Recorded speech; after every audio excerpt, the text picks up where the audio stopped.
মেয়ে হয়ে জন্ম নিয়েছ তো, তবে পারফেক্ট হয়ে জন্ম নাও।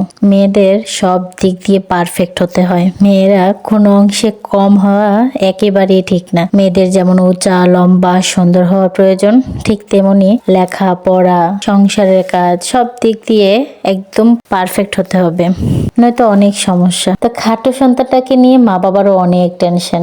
মা বাবারা বলে থাকে, আমার মেয়ে আমার কাছেই তো ভালো লাগে না, অন্যের চোখে কিভাবে ভালো লাগবে। অনেক মা বাবা না এই কথাটা মেয়ের সামনে অনায়াসে বলে থাকে। একবার ভাবে না মেয়ের মনের অবস্থাটা কেমন হবে, মেয়ের কাছে কেমন লাগবে বিষয়টা। তো মেয়েটা খাটো হোক অসুন্দর হোক, এটা তো আমার আল্লাহ সৃষ্টি করেছে, কত সুন্দর করে যত্ন করে মায়া করে আমার আল্লাহ সৃষ্টি করেছে। যে জিনিসটা আমার আল্লাহ সৃষ্টি করেছে সে নিশ্চয়ই তার চোখে অনেক সুন্দর লেগেছে, তাই সে সৃষ্টি করেছে। সেই সৃষ্টিটাকে আমরা ব্যঙ্গ করে থাকি, হাস্যকর বানিয়ে ফেলি। আমরা নিজেরাই নিজেদেরকে ব্যঙ্গ করে কথা বলি। নিজের কি ত্রুটি আছে সেটা কেউ বলে না, কিন্তু অন্যের ত্রুটিটা সবার কাছে বলে বেড়াতে ভালো লাগে। যে মায়ের ঘরে একটা খাটো মেয়ে জন্ম নিয়েছে, সেই মা বাবা কিভাবে কবে মেয়েটাকে বিয়ে দিয়ে নিজে পাতলা হবো বা নিজের ঘাড় থেকে কবে ঝেড়ে ফেলবো, সেই মা বাবা যদি একবার ভাবতো যে আমার কাছে হয়তো ভালো লাগছে না, আমার কাছে বোঝা মনে হচ্ছে আমার সন্তানটাকে, তাহলে শ্বশুর বাড়ির মানুষের কাছে কেমন লাগবে, বা স্বামীর কাছেও তো বোঝা হয়ে যাবে আমার মেয়েটা। মেয়ের স্বামী হয়তো মেয়ের সাথে খারাপ ব্যবহার করবে, উঠতে বসতে কথা শোনাবে, এই কথাটা চিন্তা না করে যে কোনো বাবা মা তার খাটো মেয়েটাকে কখন বিয়ে দিয়ে দিবে সেই চিন্তায় মগ্ন থাকে, যেন বিয়ে দিতে পারলেই সে বাঁচে। কারণ সে তো ঘরের বোঝা। প্রত্যেকটা মা বাবার একটু মাথা খাটিয়ে ভাবা উচিত, খাটো মেয়েটাকে আমি প্রতিষ্ঠিত করা উচিত, যেন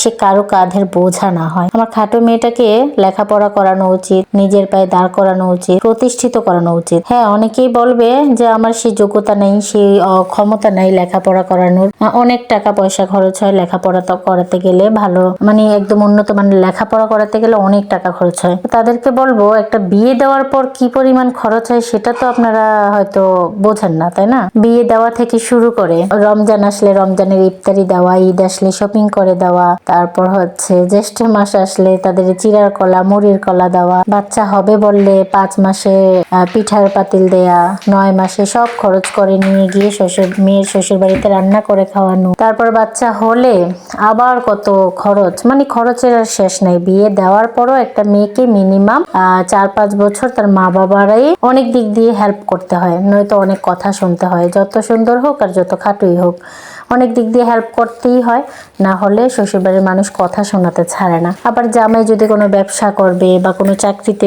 জয়েন করবে, টাকার প্রয়োজন, বিদেশ যাবে টাকার প্রয়োজন, তাও আবার শ্বশুরবাড়ির মানুষকে তা কিছুটা হলেও দিতে হয়। তো এই খরচগুলো না মা বাবার চোখে পড়ে না। ওই যে মেয়েটাকে লেখাপড়া করাবে, এখানে নাকি লাখ লাখ টাকা খরচ হয়ে যাবে, সেই চিন্তা করে মা বাবা। একবার ভেবে দেখেছেন আপনি যে টাকাগুলো দিয়ে তার শ্বশুর বাড়ির মানুষের মন জয় করার চেষ্টা করবেন, মন জয় তো হবেই না, বরং 19-20 হলে আপনাকে কথা শোনাতে ছাড়বে না কেউ। এর জন্য বলি, মেয়েকে প্রতিষ্ঠিত ছাড়া বিয়ে দিবেন না।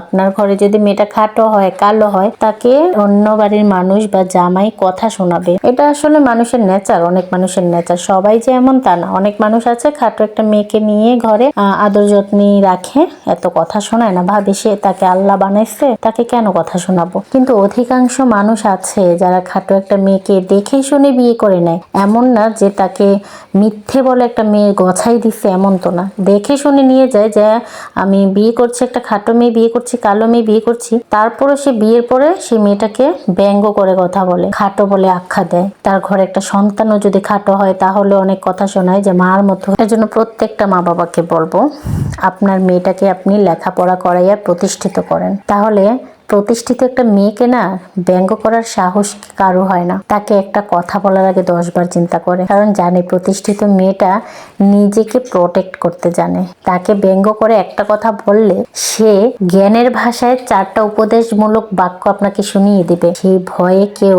একটা প্রতিষ্ঠিত বা একটা শিক্ষিত মেয়েকে ব্যঙ্গ করে কথা বলে না। কিন্তু অল্প শিক্ষিত মেয়ে হলে, সে দেখতে একটু খারাপ হলে, তার কোনো দিক দিয়ে ত্রুটি পেলে অনেক ধরনের কথা শোনাতে কেউ ছাড়ে না, স্বামী শ্বশুর বাড়ির মানুষ কেউ ছাড়ে না। কিন্তু প্রতিষ্ঠিত বউটাকে স্বামীও একটা কথা বলতে 10 বার ভাবে, তাকে আমি ছেড়ে কোনো ভালো থাকতে পারবো না, সে নিজে একাই ভালো থাকবে, এরকম ভাবে না একটা প্রতিষ্ঠিত মেয়েকে কেউ কথা শোনাতে পারে না, তাকে কেউ অপমান অপদস্থ করতে পারে না। কিন্তু আপনার একটা খাটো কালো মেয়েকে যখন আপনি 9 পাস বা এসএসসি পাস বা এইচএসসি পাস করিয়ে বিয়ে দিয়ে দিবেন, তখন আপনার মেয়েটা কিছুই করতে পারবে না, শুধু সংসারই সামলাতে হবে। একটা মেয়ে অন্যের কাছ থেকে হাত পাতা যে কতটা কষ্টদায়ক, এটা শুধু মেয়েরাই বোঝে। মেয়েরা বিয়ের আগে মা বাবার কাছে যখন চায়, সেটা না মন থেকে চাওয়া যায়, চাইতে কোনো লজ্জা লাগে না, কোনো দ্বিধা দ্বন্দ্ব কিছুই থাকে না। না দিলে, মা বাবার কাছে চাওয়ার পর না দিলে জোর খাটিয়ে বলা যায় যে আমার লাগবেই, আমাকে দিতে হবে। কিন্তু স্বামীর কাছ থেকে না জোর খাটিয়ে বলা যায় না। আবার চাইতেও কত দ্বিধা দ্বন্দ্ব, কেমন যে লজ্জাবোধ হয়। আবার একবার চাওয়ার পর দেখা যায় কোনো কারণে দিল না, বারণ করে দিল, দ্বিতীয়বার চাইতে আরো অনেক লজ্জাজনক। কিন্তু মা বাবার কাছে একবার না 1000 বার চাওয়া যায়, কোনো লজ্জা লাগে না, কোনো দ্বিধা দ্বন্দ্ব কিছুই লাগে না। বারণ করলেও কোনো রকম কোনো কষ্ট লাগে না। স্বামীর কাছে যখন মেয়েরা চেয়ে টাকা নিতে হয়, তখন সেটা অনেক লজ্জাজনক। আবার কত হিসাব নিকাশ, কত কিছুই দিতে হয়। মেয়েরা হচ্ছে পরগাছার মতো পরনির্ভরশীল, অন্যের উপর সারা জীবন বাঁচতে হয়। মেয়েদের নিজের একটা অবলম্বন থাকা খুব প্রয়োজন।